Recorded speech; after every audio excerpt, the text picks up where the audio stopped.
Disney, monetizes their television shows internationally very quickly, and so one of the things that we have to do is work very closely with our international people, because they're doing day and date, or they're doing within a couple of days of domestic broadcast, and that puts an immense amount of pressure on us to deliver the quality product that they need to deliver to their clients. So we are trying to accelerate what we do. We're trying to use as much technology to do that. We're trying to be smarter about how we're doing business, and we're collaborating with them. It's like one of the things that I recently did was they were complaining about our M&E mixes, and there's a lot of work that they had to do on their end.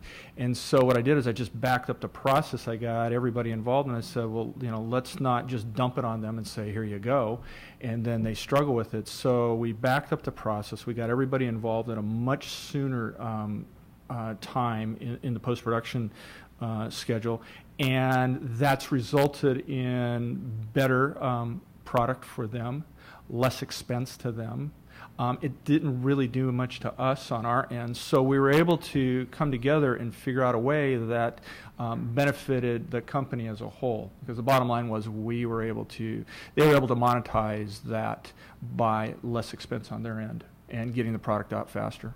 We actually have weekly meetings where we talk about the changing nature of way things are delivering to the archive from new features, because things are changing so rapidly, and making sure that what we're archiving is actually going to be able to be preserving that original theatrical film, as well as being able to service future formats for materials. So that kind of process, yes, absolutely involves constant discussions, mostly with our post-production group, but also just reaching out and trying to talk to other vendors and other people that are working on new technologies to understand.